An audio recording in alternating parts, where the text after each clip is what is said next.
আচ্ছা আমাকে কারা কারা চিনেন না একবার হাত তুলবেন। নতুন যারা আছেন তাই না, যারা চিনেন না, দেখুন আমার সঙ্গে শুনতে গেলে খুব মন দিয়ে শুনতে হবে। আমি উল্টোপাল্টা কোশ্চেন করি, সিধা কোশ্চেন করি না। নর্মালি কি কোশ্চেন করি, কে এসেছি, আমি কি কোশ্চেন করবো, কে কে আসেনি, তো মন দিয়ে শুনতে হবে। আমি বলি যেহেতু এখানে এসেই গেছে, মনটা এখানেই দিন, কি বলেন, হ্যাঁ কি না বলে না, যাওয়া তো পেয়েছে, তাহলে যখন এসেই গেছেন 2 ঘন্টা সময় দেবেন তো নাকি, গাড়ি সবাই যারা চেনেন না তাদের জন্য কৃষ্ণজি প্রামাণিক, কলকাতায় এখন থাকি, কিন্তু আমি একেবারেই গ্রামের ছেলে, ফুটফুট করে আছি বলে টেনশন নেওয়ার কোনো দরকার নেই, ঠিক আছে।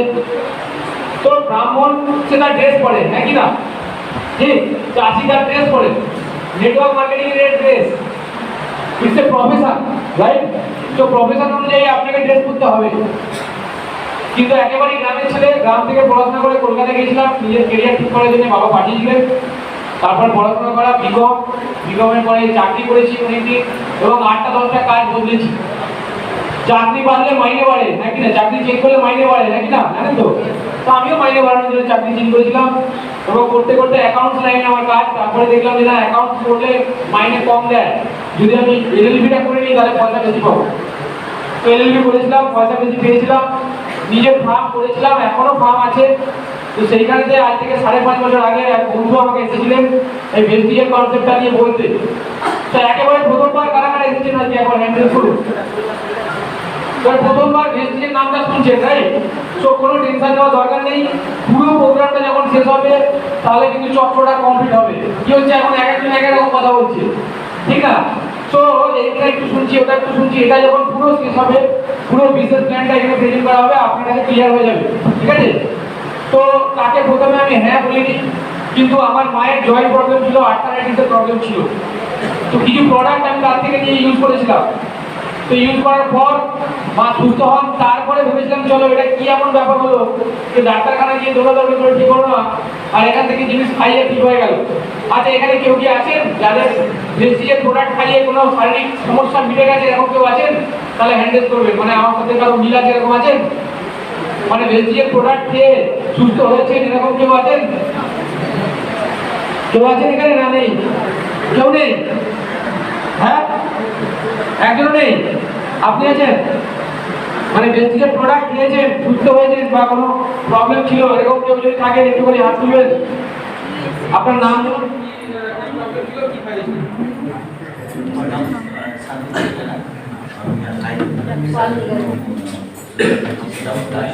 হচ্ছে কাজ মানে খুশি লাগছে মনে হচ্ছে, তাই ডাক্তার দেখি। থ্যাংক ইউ, ওনার জায়গায় আছে।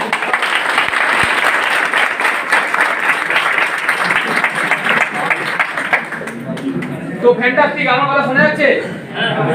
কি হল পাক্কা? হ্যাঁ শোনা যাচ্ছে। আরে আপনার জামাটা হেভি, ফ্যান্টাস্টিক, একদম দূর থেকে দেখা যাচ্ছে। তো যাই হোক, তো সেই জায়গা থেকে তারপরে বিজনেসটা করতে শুরু করি।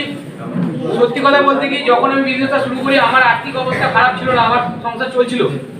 তারপরেও এই বিজনেসটা শুরু করেছিলাম কেন, দেখলাম যে আমি যেরকম চাই সেরকমটা আমার প্রফেশন থেকে পাচ্ছিলাম না, আমি একটু এক্সট্রা চাই।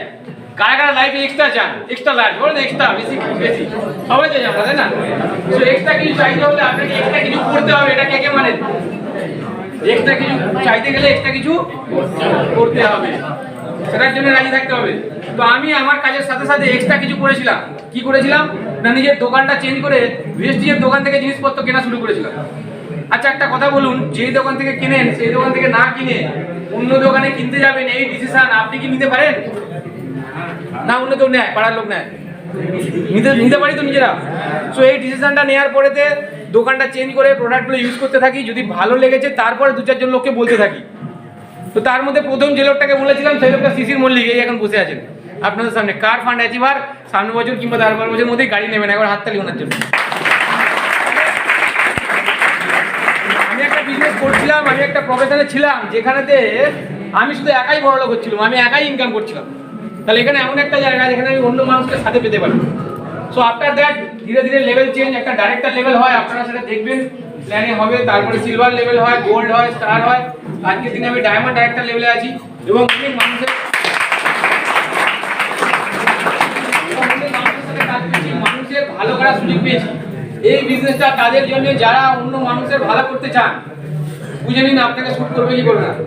ধরুন আপনি যে মানুষটাকে আনবেন সেই মানুষটা গাড়ি পাবে, আপনি সহ্য করতে পারবেন? পারবেন? কে কে পারবেন সহ্য করতে? আপনি পাবেন না, তা সত্ত্বেও সে পাবে, এবার সহ্য করতে পারবেন?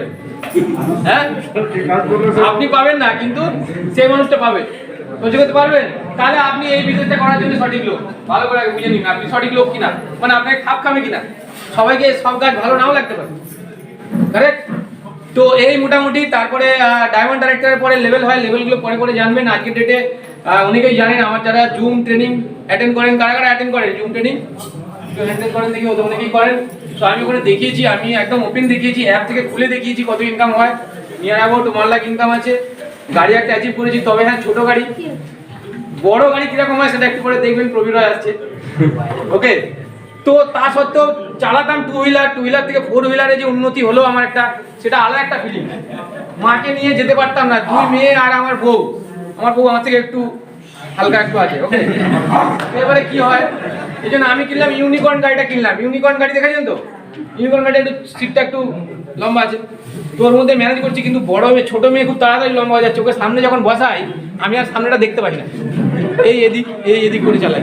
এরকম অভিজ্ঞতা কার কার আছে একটু হাত তুলবে? কিছুই দেখতে পাই না, আছে কি না দাদা? হ্যাঁ, সামনে মেয়ে বড় হয়ে গেছে বা ছেলে বড় হয়ে গেছে, তো তাহলে ভাবছিলাম একটা গাড়ি নিতে হবে। এখন ভালো লাগে, আবার মাকে তখন নিতে পারতাম না, মাকে কোথায় নেবো? 4 জনই তো চাপাচাপি, মাকে আর তো নিতে পারছি না। তাহলে এবার খারাপ লাগতো, কোনো জায়গায় খেতে যাবো, কোনো রেস্টুরেন্টে, মাকে নিয়ে যেতে পারতাম না। মা বলতো না আমি বাইরে খাবার খাবো না। আমার মনে হতো যে মা এটা এমনি বলছে, বুঝতে পারি না ছেলে। তো এখন মাকে নিয়ে যেতে পারি, খুব ভালো লাগে, ঠিক আছে, একসাথে যেতে পারি, সবাই মিলে চলে। তো এই যে একটা ডিফারেন্স, লাইফে কোনো জিনিস পেতে গেলে সেটা পেলে আপনার কি ভালো লাগবে এটা ফিল করুন, আর সেটা না পেলে কি খারাপ লাগবে এটা ফিল করুন, তবে আপনার কাজ করতে ইচ্ছা করবে। সো মাই ডিয়ার ফ্রেন্ডস, প্রত্যেকের জন্যই বলছি, যার জন্য আজকে আমরা এসেছি সেটা শুনবো। একটা কথা বলে আমি শেষ করবো, সেটা হচ্ছে আপনি যেভাবে জন্মেছেন এটাতে আপনার হাত ছিল না স্যার, ছিল?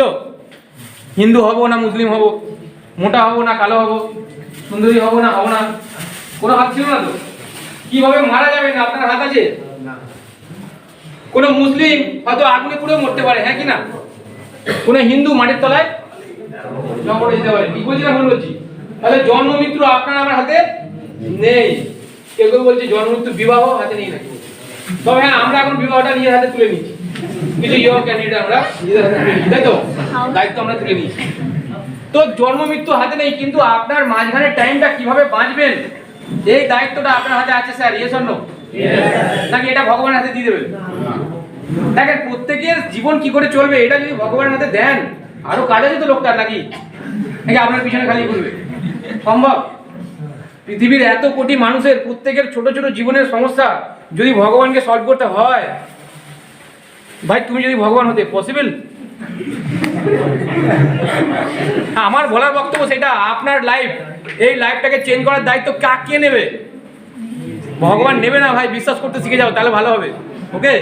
সো নিজের দায়িত্ব নিজে নিন। দোকানটাকে চেঞ্জ করে জীবন পরিবর্তন করা যায় কি? যায়, রাস্তা আছে। এইবারে সেই রাস্তায় হাঁটবেন কি হাঁটবেন না, এটা কার দায়িত্ব হবে? আপনার দায়িত্ব। আমার দায়িত্ব, যদি আপনি হাঁটেন আপনার সঙ্গে হাঁটুন, যদি আপনি না হাঁটেন তাহলে আপনার লাইফ আপনার মধ্যে চলবে, ওকে? সো মাঝখানের লাইফটাকে যদি বেটার করার রাস্তা আপনার কাছে থেকে থাকে, যদি এমন কোনো রাস্তা থেকে থাকে যেখান থেকে আপনি না থাকলেও ফ্যামিলিতে ইনকাম আসতে পারে, এরকম কোনো কাজ যদি আপনি করছেন তাহলে সেটাই করুন, সেটাই কন্টিনিউ করুন, কারেক্ট? ভেস্টিজ করার দরকার নেই। আর যদি না করছেন তাহলে এই বিজনেসটাকে আরেকবার ভালো করে ভাবুন, এটাকে নিয়ে ভালো করে আরেকবার আজকে শুনুন, এখান থেকে ডিসিশন নিন। আফটার দ্যাট আপনি শুধু নিজে নন, আপনার আশেপাশের মানুষের জীবনেরও আপনি পরিবর্তন করতে পারবেন। সো কি করে পরিবর্তন হবে এই ব্যাপারে বলার জন্য এক্সপার্টরা আছেন। আজকে আমি বেশি কিছু বলবো না, আজকে একদম কমের উপরে, ওকে? বাট তার আগে বলছি, যাদেরকে আমি ডাকবো তাদেরকে ডাকার আগে আমি একটু প্রস্তুত হতে চাইছি, সবাইকে রেডি করতে চাইছি, রাইট? সো প্রত্যেকে রেডি আছেন তো নাকি? তো আমি কিছু ক্রাইটেরিয়া বলে দিচ্ছি, সেটা হচ্ছে মোবাইল ফোনে ফটো তোলার দরকার নেই। কিছু এক্সপার্ট লোক খালি 1 দিন বা 2 দিন ফটো তুলুন, বাকিটা মোবাইল করে রেখে দিন, ঠিক আছে? আর হাততালি কি করে দিতে হয় আমি শেখাচ্ছি, শিখবে? হাততালি কিভাবে দিতে হবে তো একটু করে প্রবীর হয়ে যখন আনতে যাওয়া হবে তখন যারা যারা আমার মনে হচ্ছে ইউরো শাড়ি পরা মানুষরা যাবেন বোঝা, রাইট স্যার? ইউরো শাড়ি পরে যারা যারা আপনাদের আলাদা কাজ আছে, বাকিরা সবাই এখানে বসে থাকবেন, রাইট? প্রবীররা যখন ঢুকবেন তখন দাঁড়িয়ে হাততালি দেবো আমরা, কেন সেটা তারপর তার কথা শুনে বুঝে যাবে। প্রথমে আমার কথাটা মেনে নিন, মেনে নেবেন তো নাকি? প্রথমে মেনে নিন, তারপর যদি খারাপ হয় লাস্টে আমাকে গালাগালি দেবে, আপনি এরকম কাজ করেন কেন? তো এরকম একটা ব্যক্তিত্ব উনি, রাইট? তো আমার লাইফ উনি চেঞ্জ করেছেন। ওনার শুধু এখানে বসে ওনার বক্তব্য শুনে আমি এই কাজটা করতে শুরু করেছি। নিশ্চয়ই কিছু আছে ওনার মধ্যে, রাইট? তো হাততালি কীভাবে দিতে হয় আমি একটু শেখাতে চাইবো, শিখবেন তো নাকি? হাতটা এরকম তুলুন ওপর দিকে, ঠিক আছে? একটু উপরে, হাতটা একটু উপরে, ঠিক আছে? সবাই দেখা যাচ্ছে আমাকে তো? ঠিক আছে, এইবার এরকম করে দিন।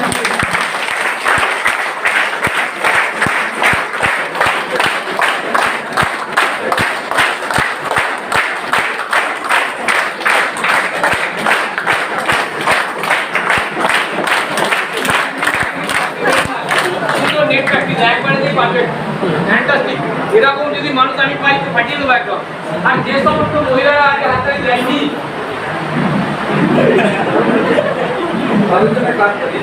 হ্যাঁ আচ্ছা ঠিক আছে, তাহলে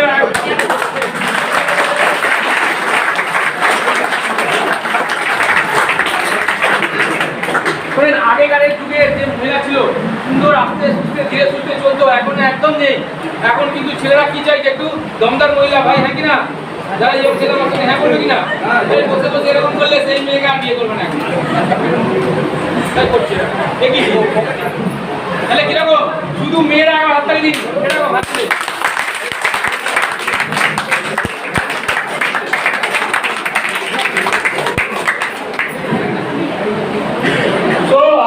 সবাই রেডি তো নাকি? Preparation complete. ফোন আমরা ধরবো না, মনে থাকবে, ফোন পকেটে, ফটো সব পেয়ে যাবে। এক্সপার্ট লোক আছে এখানে, একজন ফটোগ্রাফার স্পেশাল করে রাখা হয়েছে, ঠিক আছে ভাই? কিন্তু কি নাম ভাই আপনার? ফটোগ্রাফারের নামটা একটু শুনে নিন। সোহেল কারো। সোহেল কারো। সোহেল কারোর জন্য একবার জোরদার হাততালি। তো যদি পরে সুযোগ দেয় আবার কথা হবে। এখনের মতো টাকা বলছি, আর আমি যে হাততালি দেওয়া শেখালাম এটা কিন্তু লাগবে, রাইট? ঠিক আছে, থ্যাংক ইউ।